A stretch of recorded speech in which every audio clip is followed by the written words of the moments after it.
Women Voters of North Carolina. Whoops.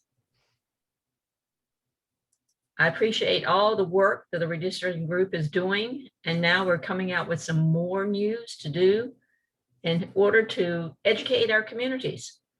And I think this is going to be excellent today, that you're going to see something that you can actually use within your leagues to get out into the community and work with them on redistricting and speak out for fair districts. Phyllis Demko, I'm going to turn it over to you because we have some excellent presenters. You're going away with a toolkit today. I love toolkits.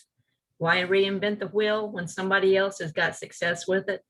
So that's what we're here for, is to share ideas. You shouldn't have to do it on your own. So thanks for being on this team. Phyllis? Yeah. Hello, everyone. I'm Phyllis Demko, a member of the board, state board for the League of Women Voters of North Carolina. And it's my pleasure to welcome you to this webinar today. So good to know that we had over 100 people who have registered for this webinar. Many of them are not here yet, and many of them, I suspect, will be watching our recording of this, which will be on our website, and you will learn more about that. Actually, probably you'll get an email tomorrow that will indicate how you can rewatch this if you want and access other information that you hear about. It's my pleasure to introduce our speakers today. They are both members of the Wake County League of Women Voters. First of all, Laurel Volker has worked with LWV Wake's Redistricting Reform Committee since its inception in 2017 and currently serves as its co-chair. She has made significant contributions to Wake's redistricting advocacy efforts and has spent many hours observing what happens in the General Assembly. That's always a lot of fun, and we'll get more fun as the summer and fall goes on. Laurel also serves on the LWV Wake Board of Directors. Her busy life includes being a mom and an instructor in biology at Wake Community College. She's a veterinarian by training. Our second presenter is Mike Jennings, also a co-chair of the Wake Redistricting Reform Committee, where he has led a number of research and writing projects and is a frequent speaker for the team. Mike has just become a director on the state board as well. His career was in local government planning and environmental programs. He holds degrees in regional planning and economics. Mike will be our first speaker. Just to let you know how we will proceed, they have a presentation that's not very long, actually. And they have asked that you put your questions into the chat. And at the end of their presentation, we will be addressing those questions. Next slide, please, Andrea.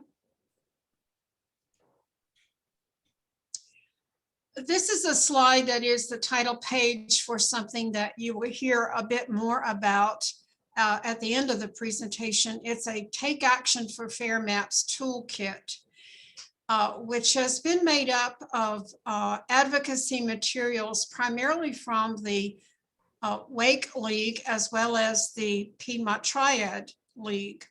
And these are materials that have been produced over time and have been used for a variety of purposes. And we have simply gathered them, put them into a toolkit for you, a digital toolkit that will guide your activity over the next few months, we hope. So now I'm going to turn it over to Mike. Okay. Next slide, Andrea. As President Reagan famously said, redistricting reform is not a Democratic issue or a Republican issue. It's an American issue. Next slide.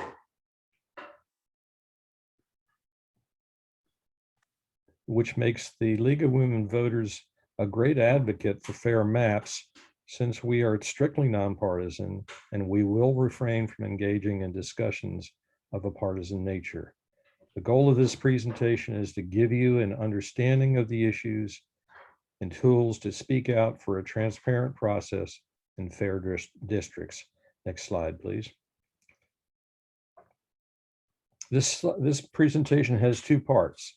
In our democracy as in peril, I'll give a brief talk about voter suppression, and more detail, I'll talk about unfair voting maps. Then Laurel Velker will show you how to take action for fair maps. Next slide. If you want to rig an election, one method is to suppress the vote of people who are likely to support the other party, including things like limiting the availability of voting sites, number of days and hours that they operate, requiring specific types of photo ID that targeted voters do not have. For instance, current driver's licenses for non-drivers. Having seen that, I checked my driver's license and it's out of date. So I wouldn't have been able to vote under the bill that the General Assembly passed a number of years ago, which thankfully was overturned. Third way to suppress the vote is to restrict absentee voting. For instance, limiting the time that you can apply for a ballot. Now, we don't focus on voter suppression in this presentation, but we do point it out because it is a part of the effort to win in elections by rigging the system. Next slide, please. Okay, here's a brief video explaining how voting district maps can be rigged to favor one party over the other. Okay. So you want to know what gerrymandering is? First, let's start with Government 101. In the United States, each state elects a certain number of representatives based on the state's population. The larger your population, the more representatives you have. Each representative represents a district, or a geographical area including its voters. Ideally, we want to have a range of representatives who reflect the political views of the population across the state. But how do we decide who gets to vote for each representative? Let's look at an example. Suppose we have a very tiny state of 50 people. 30 of them belong to the blue party and 20 belong to the red party. And just our luck, they all live in a nice even grid with blues on one side of the state and reds on the other. Now, let's say we need to divide the state into 5 districts. Each district will send one representative to the House to represent the people. Fortunately, because our citizens live in a neatly ordered grid, it's easy to draw 5 lengthy districts, 2 for the reds and 3 for the blues. Voila! Perfectly proportional representation, just as the founders intended. Now, let's say instead that the blue party controls the state government, and they get to decide how the lines are drawn. Rather than draw districts horizontally, they draw them vertically, so that in each district there are 6 blues and 4 reds. With a comfortable blue majority in the state, each district elects a blue candidate to the House. The blues win 5 seats, and the reds don't get a single one. Oh well. Finally, what if the red party controls the state government? The reds know they're at a numerical disadvantage, but with some creative boundary drawing, they can slice the blue population up such that they only get a majority in 2 districts. So despite making up 40% of the population, the reds win 60% of the seats. Not bad. This process of redrawing district lines to give an advantage to one party over another is called gerrymandering, and it's nothing new. The term gerrymander is named after early 19th century Massachusetts Governor Elbridge Gerry, who redrew the map of the Senate's districts in 1810 in order to weaken the opposing Federalist Party.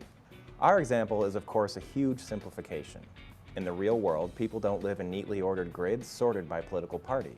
But for politicians looking to give themselves an advantage at redistricting time, the process is exactly the same, and the consequences are very real.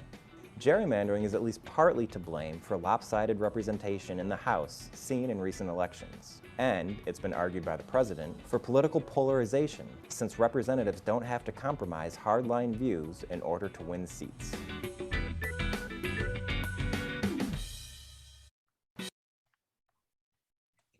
So now that you've seen how voting maps can be rigged to be unfair, let's talk about what's wrong with that practice. First of all, politicians draw their own districts. Can you imagine a sports event where one side gets to write all the rules that emphasize their strengths? That's what happens. Politicians manipulate the maps to benefit their party.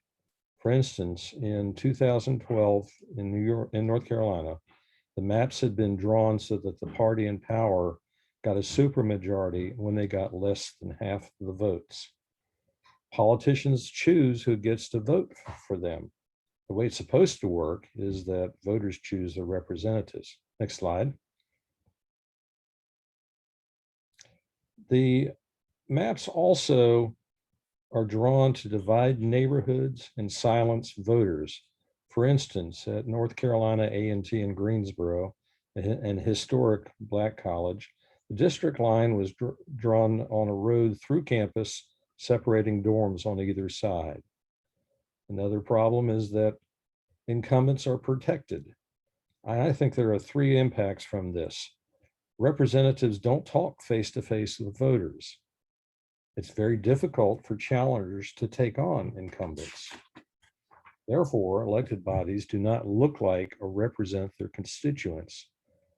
The League of Women Voters has a goal to encourage diversity, equity, and inclusion, and this certainly doesn't do that.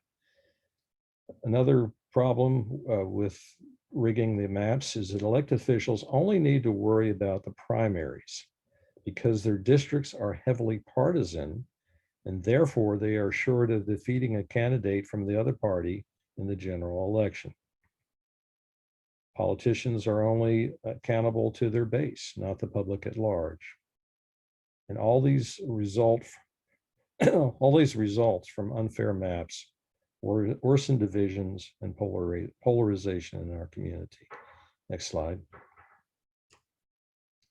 So in North Carolina, the model for gerrymandering throughout the United States, both parties have created unfair maps for decades.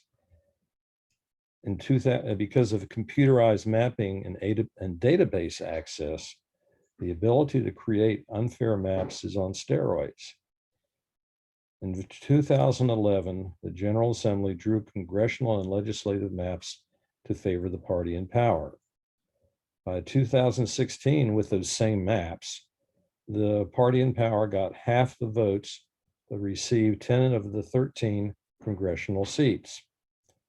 In 2020, with new maps that were required by courts, the party in power again got about half the votes, but 8 of the 13 seats in Congress. Okay, let's go on. Next slide. So you see that we had a decade of lawsuits. The General Assembly spent $10.79 million of your money defending unfair maps and lost almost every case. During this decade, the General Assembly dragged its feet by appealing court decisions, and these maps went to the Supreme Court of the United States 3 times. And the General Assembly redrew maps 5 times. 4 of them were complete redraws. One was a smaller redrawing. After 8 years of litigation, the maps are still unfair, and we can't let this happen again. Next slide. So what's next? The timeline this year is delayed because the pandemic slowed down the census count. The census data is normally available by April 15th. This year it should be sometime in late August or September. The General Assembly will draw the congressional and legislative maps for the next decade. And by the way, when we talk about legislative, that's the state Senate and state House, but we generally call them legislature.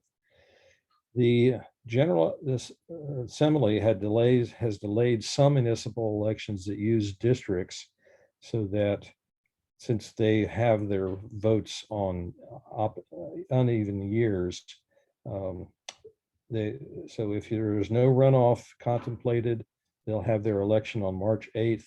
If they plan a primary election, that'll be on March 8th, and the general election will be April 26th. Municipalities with at-large voting districts are not affected. Okay, next slide. Implications for 2021. We saw that litigation is costly, it's time consuming, and it won't ensure fair districts. Without reform, unfair maps will continue to be drawn. Next slide. So how do you reform it? Well, there are three tools for fair maps. One is to get the map making out of the hands of politicians, for instance, an impartial commission. Problem is that the General Assembly leadership has ruled this out for 2021. We're going to keep that as a goal for the future, but we'll need some changes in the leadership of the General Assembly to do that. So that's the first one, not really available to us. The second one is to adopt and enforce sound criteria. And the third is to establish a transparent process. Next slide. So what are the impartial redistricting criteria that we talk about? First of all, that districts must have roughly equal population. That should be compact, no snake-like districts like the one you saw in the Maryland, North Carolina 12 years ago. Districts should be contiguous. There should be no separate islands. They must comply with the Federal Voting Rights Act, which prohibits discrimination based on race. They should use city and county boundaries. They should keep communities of interest together. They should ignore partisan data, including incumbent addresses, previous election results, citizens' voting records, and voters' parties affiliations. Next slide. We really need a transparent process because closed doors lead to unfair maps. In 2011, the consultant that was hired by the major party and two General Assembly leaders prepared maps. There was nobody else really involved. Okay, next slide. So transparency is the key. Gerrymandering can happen regardless of who does the redistricting, although it's important to get it out of the hands of the elected officials and regardless of criteria. So that is the key to good maps. Public needs to know what's going on and can influence the process. Next slide. So we recommend some best practices to ensure transparency. One is to adopt and enforce, and that's really important, enforce rules and processes for drawing maps. You need to make information available by a secure public website.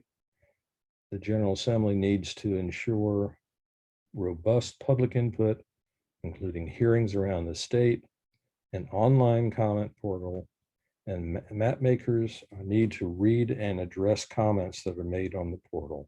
Next slide. In addition, the maps need to be drawn in public. In 2019,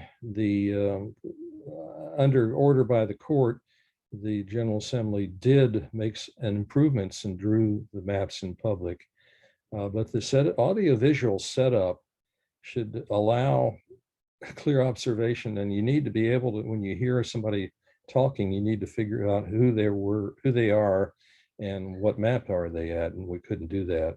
No maps should leave the map making room. That was happening in 2019, and there should be no side conversations. Another important thing is to have a budget for the transparency. And if you talk to somebody in the General Assembly and they complain about the cost, just remind them that they wasted $10.79 million defending their maps over 8 years. And apparently they brag about this a lot. They have a surplus that they want to give back to taxpayers. The last thing is to have an advance notice of hearings, map making, and votes. So on to Laurel's part of the presentation.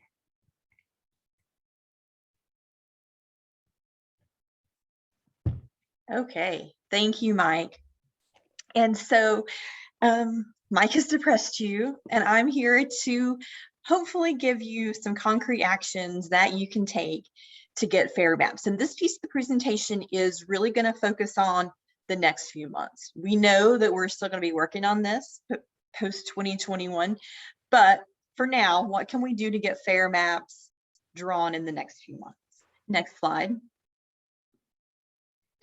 Okay, and so again, I put together this particular presentation after Mike and I had talked to a group who really hammered us with a lot of questions about how will they ever listen to us and why should we expect them to listen to us. And so put this in here as kind of a pep talk, in that each one of us can make a difference. We have our voice and we have a responsibility to do what we can to make this better. Next slide. So when I think about taking action, I sort of lump it into three little categories. So I'm thinking about voting, spreading the word or telling other people and other citizens about what's going on, and then finally reaching and convincing the people who make decisions. In our case right now, it's our politicians. Next slide. All right, so voting is always important in every election.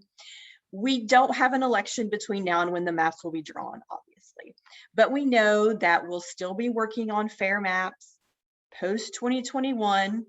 And so in every election, when you're thinking about candidates, ask them their position on fair and impartial redistricting. This includes our local government candidates. Some of our local municipalities redistrict. Many of our local officials, are our future state officials. So be sure you can see what they think about redistricting and make it a voting issue. Next slide. And then spreading the word. So when I say this, I mean telling other people in our networks that we know about this problem and about what they can do to solve it. So again, personal conversations with your friends and neighbors. Most of us are members of other groups and organizations. Maybe those organizations have newsletters. So I like to give this example. So in Wake County, we had a league member who wrote just a real simple little article about redistricting and why people should care about it in her church newsletter. And so that turned into an invitation for us to speak at their church. And there were visitors there from other churches. And that turned into 5 more presentations that Mike and I did. So every time you get the word out, it spreads. Okay. And then of course, Wake, we have a speaker team, the state has a speaker team, so we're always happy to come and speak to any group. Use your social media. When you think about using your social media to talk about this, try to make it personal to you. Okay. And try to give people something they can do. So for example, I might say, I care about fair maps because I care about my kids' education. And without fair maps, we won't get good education policy. Today, I'm going to call my representative in the General Assembly and I'll give a link to their phone number. Kind of give people some encouragement, make it easy, because I don't want to go look something up. Somebody asked me to do something. Make it as easy as possible for my friend to take that action. Letters to the editor. We'll talk about that in our toolkit in a bit. And then finally, spreading the word to business leaders. As we know here in North Carolina, these unfair maps have led to some pretty bad laws. And those bad laws have in some cases led to some really negative business impacts here in our state. And I think that's a group of people that we don't often talk to. Next slide. All right, so what do we say to these people? The hardest thing for me, honestly, because I'm a nerd, is realizing that most people don't care about this nearly as much as I do. Okay, so we want a really simple message. Our voting maps are being drawn unfairly, and that means that basically your vote doesn't count. Our voting maps are being drawn behind closed doors, and therefore we don't have fair elections. And without fair maps, we won't get good policies, etc. Simple. Okay. I think avoid the technical words. Nobody wants to hear redistricting. Nobody wants to hear gerrymandering. Right. So really, and it's voting maps. They don't need to hear those words. They can understand it just fine. So really think about, we don't need to get technical. We don't need to explain how the maps are drawn. to your average person on the street.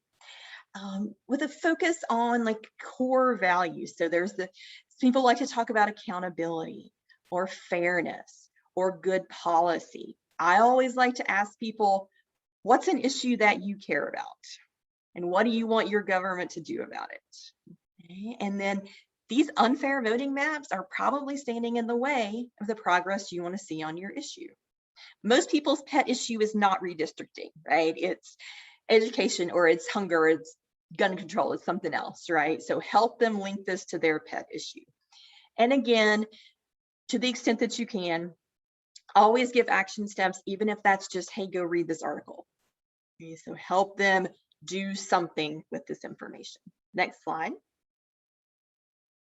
All right, and so now we're to the thornier one, which is our decision makers and our politicians. Next slide. And there are things that we can do on this issue at the federal, state, and local level. So we're going to walk you through what's happening at each of those levels and what are some things you might say to your decision makers there. Next slide. Oh, and okay.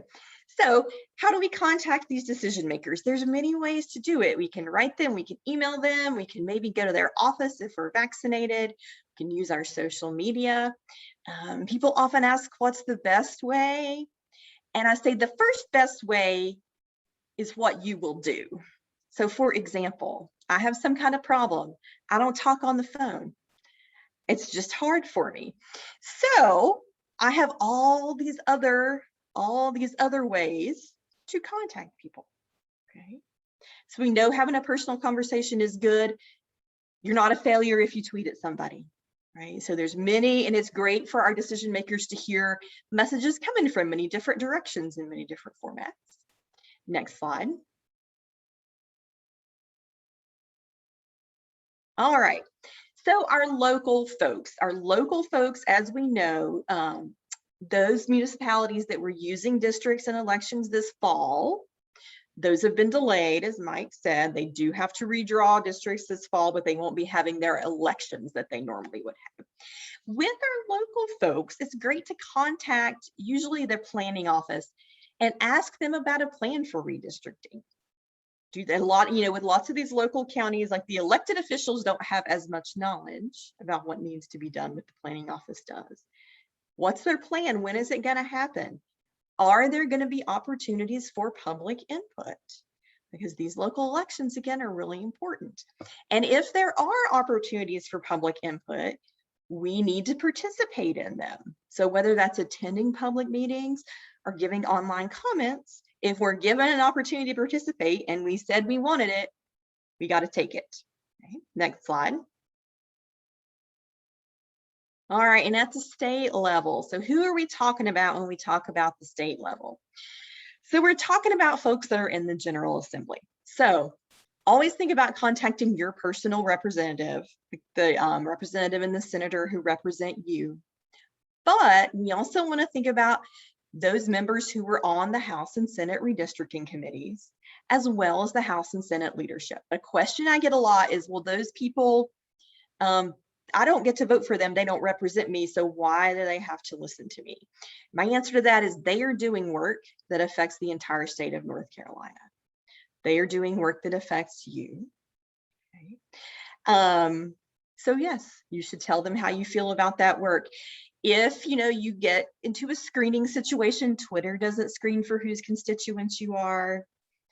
So their way, I think the US Congress maybe screens for zip code, but it's okay to contact these representatives. All right, so we're talking to our state level decision makers. Next slide. I was sitting here trying to advance my own slide, sorry. All right, so what are we going to tell these state level decision makers? We need public hearings yesterday. Right? We need public hearings about these maps now so that we can have some public input. We need those impartial criteria when the maps are being made this fall that Mike talked about, especially let's not use partisan data. And then we really need a good, transparent process. All right, so you can ask for some things. You can give input on your community. If you live in a community that has a certain interest that you think needs to be kept with another community or kept whole, you can give input on that. When draft maps are available and there's an opportunity to give input on those, look at them, give your input, either in person at a meeting or in a public comment portal. Next slide. All right, and then again, just like at the local level, if there are opportunities to participate, use them, right? And if we don't use them, they're going to say, oh, nobody came, right? So if you get an opportunity to participate, and that might be a public hearing. If there is some map making in public, like there was in 2019, try to attend that to the extent that you can in person or online. And again, if there's an online comment portal, utilize it. Share your feelings about the maps or the process. Next slide. All right, so that's the state level, which is our kind of our biggest bang for the buck. But then at the federal level, we still have the For the People Act. And the For the People Act has a number of provisions, but one of those provisions is some curbs on partisan gerrymandering. The For the People Act has passed the House, but it has not passed the Senate. So think about calling our senators and saying, hey, we need these protections, okay? Pass the For the People Act. Next slide. So, we're working in this short window right now of when things are going to happen and going to start to happen.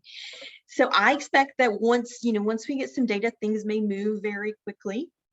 So you want to do your best to kind of keep up with the news. You can sign up for notices of the House and Senate Redistricting Committee hearings, and you can find out how to do that in the toolkit. You can follow your local league and the state league on social media. When we get notices of things like that, of meetings that are happening or things that are going on, we'll share those. If you're a Twitter person, hashtag NC poll, if you follow that hashtag, most politics that happens in North Carolina gets that hashtag with it. So it'll keep you up to date with lots of that. Next slide. Okay, so that was all the things that we can do kind of right now. Phyllis and the State League have put together a toolkit that gives you all the information, all the things you need to find to take action. So I'm a college teacher, and one of the things we know, even about grown adults, don't make people work for it, right? So if you're going to ask somebody to call a congressman, you give them their phone number, right? You tell them what to say. Because again, remember, most people don't care about this as much as we do, right? Okay, so here's the front of the toolkit, and I think Andrea put it in the chat, and it's on the State League's website, but I just want to show you a few things that are in it. So next slide, Andrea. And don't worry about trying to read all this. We're just trying to give you a little tour of the toolkit. So it starts out talking about what is our goal? What are we trying to do in the short term, in this next little bit right now? And then gives you some details about the kind of a closer look at what our goal is. Next slide. And then we give you ways to help. Talk to your legislators. There's a page on how to contact them. And then there are multiple pages on what to say, whether you want to say it on social media, you want to say it on an email, you want a phone script. Next slide. All right, here's some Twitter stuff. So in Wake County, we've worked really hard with getting our members to tweet, and I was the worst one. It's been an uphill battle, but we found it to be very effective. We got a lot of traction. We did kind of a Twitter day. So in this toolkit are all the Twitter handles, and a Twitter handle is like somebody's Twitter name. And if you want to talk to them on Twitter, you do at their Twitter handle. I didn't know that till like 3 months ago. So if I'm insulting you, I'm sorry, but I didn't know it either. Okay. So Twitter handles are there. There are sample tweets. There are sample social media posts. There are some graphics you can pick up and use. Next slide. All right, and then for the detailed information that were in the toolkit, the things from the toolkit mostly came from, like Phyllis said, from Wake, from Piedmont Triad, and then from LWVNC's website. So that's all I have. And at this time, I'll turn it over to questions. Okay, I'm looking in the chat to see if there are any questions out there. And feel free, if you prefer, just unmute yourself and ask your question if you have one.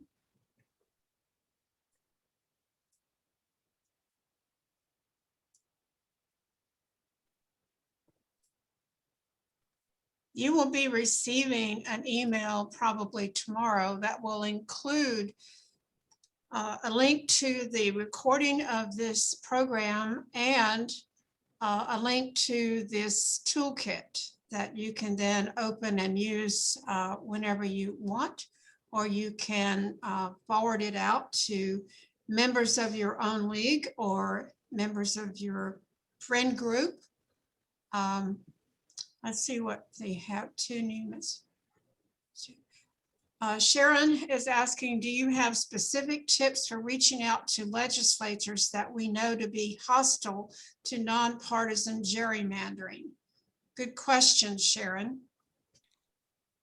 Well, I'd say that our emphasis has not been so much on nonpartisan gerrymandering as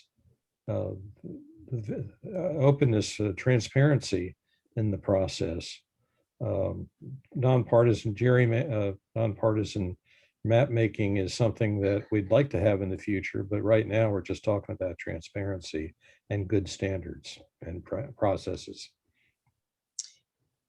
So, Mike, you're suggesting that try to take the conversation away from the nonpartisan issue into things that we know that we believe are more doable, which is transparency. Is that what you're suggesting? Yep, that's good. Okay. Better said. Thank you. Yeah, the league has struggled with this, and some of you on this Zoom meeting will resonate to that as to how far and how much we can push in an environment which is extremely hostile to the idea of there being nonpartisan map making. And what we have essentially concluded in the short term is to focus on the things that we believe can be done, definitely should be done. One of those is that public input is absolutely essential, meaningful public input. And that means that instead of waiting until the maps arrive, the census data arrives and they start drawing maps, they should go ahead and start hearings pretty soon so that the public can voice their concerns and express their wishes and so forth, and get that on the record and get a process set up for hearing the voice of the people. And the second thing, of course, is that we want full transparency for sure, and no behind closed doors and no side conversations, or their staff goes out of the hearing room and into another space where the real work is being done before coming back in and then fixing something else that the public doesn't understand. So that's another issue that we want. And of course, criteria. We want there to be some organized approach to what the criteria are going to be, and that everybody understands what those criteria are.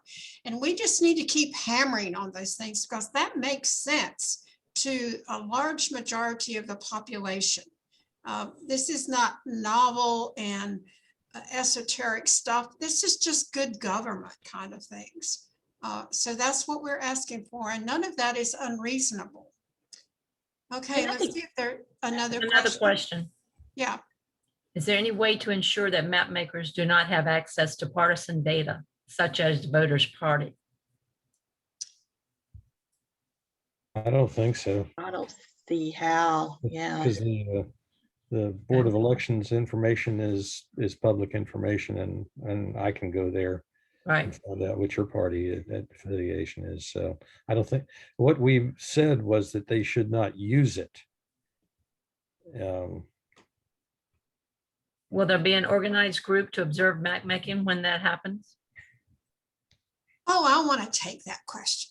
Okay, That's a beautiful question. That feeds right into what I want to like to talk about at some point in the very near future. And that is setting up a league observer corps that is really comes from all the statewide. We had one in Wake County. Paula Jennings, who I think is on this call, was heading that up for some time. And we need to impress on these folks down in Raleigh that what they are doing is being watched. We are observing what they're doing, and we're going to call them on it. We will comment. We will write letters to the editor. We will make a big fuss if we see that things are not going the way they should. So we need leaguers and friends of leaguers to come out in force with things that identify we're from the League of Women Voters and we're here to watch you. These are the people who look at us when we go down to the legislature and lobby, and I have in the past had legislators and staff say to me, well, you're from the League of Women Voters, you're the people who sue us. But yeah, the answer is we sue you when you don't do the right thing. Well, we're watching to make sure you do the right thing. That's the message that we want to get across. So anyone on this call who wants to be a part of an observer function coming up fairly soon, actually, August, September, then let me know, Mike and Laurel know, and we will go forth. So yeah. Thank you for that question. Yeah, that was a good question. You know, I always say we're the watchdogs of our government. And I'll add to that, we spent a lot of time in 2019, and, we saw some things one day and made some comments in the public comment portal, and there were other, there were legislators that picked that up, and we heard our own words that we had written on the comment portal coming out of people's mouths. So it mattered, it mattered. Yeah. Good. I'd like to add one thing to that. When I was doing some lobbying with Wake and doing public input in these hearings that they were holding briefly and not very meaningfully, one of our Wake members, Diana Wynn, a former president of Wake, gave a session on how to give public comment. And one of the things that she impressed on me was when you were speaking out in the midst of the General Assembly, your audience is not just those people sitting on the floor in front of you. Your audience is really the press who are standing on the side of the room listening. And you need to craft your message in such a way that it will be more likely to be picked up by the press as a comment from you or the League of Women Voters if you are speaking for the League. And that piece is kind of tricky, but we can handle that. So it's not just the legislators, it's the people around you, and it's the people who are going to report on it in various media that you are talking to get your word out. We have another question. It says, what efforts is the League taking to coordinate efforts with other groups that are working on this issue, like Common Cause, NC, All on the Line, NC Counts Coalition, and so forth? You do that, Phyllis? Yeah, I'll try to take that, and Joe, you can chime in. Of course, we are a part of a group of good government organizations that meet regularly. There's a meeting every few weeks now, pulled together by a number of different groups. North Carolina Counts, for example, which is to ensure a good census. Common Cause, Joe and I meet regularly with their principals. In fact, they helped us publicize this webinar. So some of you, in fact, might be here as the result of publicity that they provided for us as we publicize their events as well. Democracy NC. Let's see, those are the main ones that we work with, Mhm. but there are others as well. Yeah. Can you please say more about the August 21st date for the observer function? I'm not sure I said August 21st. I did say that we really need to put together an observer group that would start observing what is happening in the General Assembly once they start working on the census data. That will come in sometime in late August in some format. And they will begin to work with that. And they should be having hearings at that time. And if they are, we need to be there. So that's what I was referring to. But yes, more to come on that. There is much work to be done by the league and our colleagues over the next month or so. And I hope you'll join us. Here's one, back to the question of a way to ensure map makers don't have access to a voter's party. While the Board of Elections has info on names, addresses, party affiliation, where do they see the picture of where we live other than seeing a written address? I'm not sure I can answer that question. Important to keep in mind is that this whole ability of a legislature at any state has more tools to work with in gerrymandering than it had 5-10 years ago. And that's because of the sophistication of our software.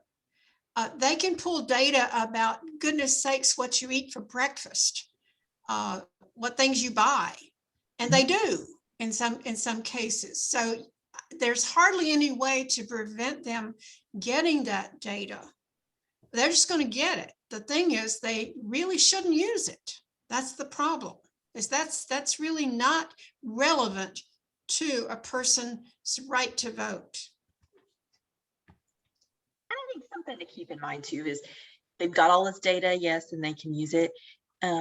Politicians that have been around the state a while could gerrymander a little bit without much data at all, because they know, where different groups live, especially like in their district. They know this precinct XYZ, so just keep that in mind. Like, I could probably do a little North Carolina gerrymandering. I've been in North Carolina, so the data is important. It has made gerrymandering a lot worse, but it's, getting rid of that isn't going to fix everything.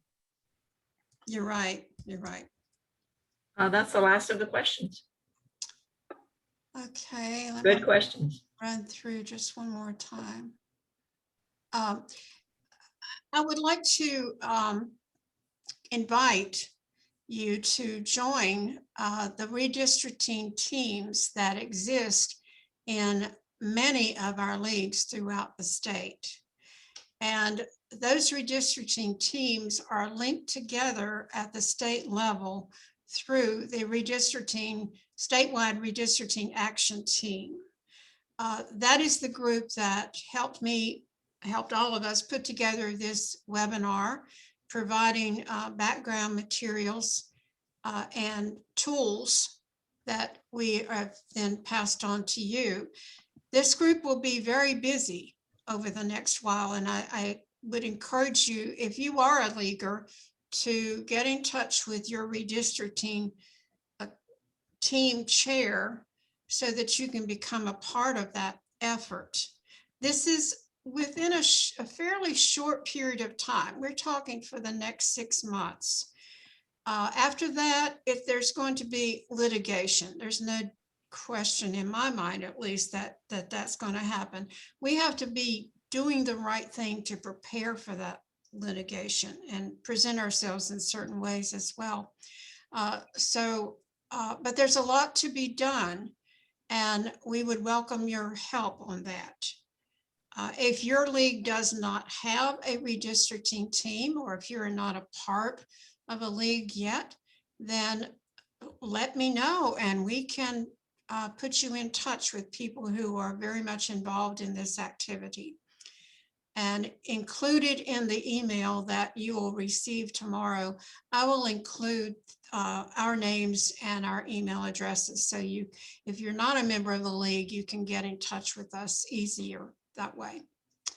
So I thank you all for joining us this afternoon. This is indeed the week before the 4th of July, and I'm very pleased that you chose to spend an hour with us. I hope that you find this information and the toolkit helpful to you in the coming weeks and months. We have a question, one raised hand from Gary Kenton. Yep. Thank you, Joe. Thank you for this. I just want to throw in there, if you're talking to people in your community, we should be prepared with something to say about voter fraud. You know, you need some kind of stock answer, and that unfortunately includes some of our legislators too. Their excuse for all the voter suppression is voter fraud. So I think I told Phyllis earlier, I made the mistake of being dismissive to people and telling them, oh, you know, it doesn't exist. We need to have a pat League of Women Voters answer that we can give to people to say, no, voter fraud is statistically insignificant. That's not, you know, whatever we're going to say, we need to be prepared to say it. And I think we can get our voter services board director, Marion Lewin, to be able to give us something in regards to that, which would be very helpful on the redistricting aspect too. Okay. Thank you. All right. Thank you all for coming, and I hope we'll be in touch. Happy 4th of July, everyone. Thanks, Bye. everybody. Bye. Thanks. Bye-bye.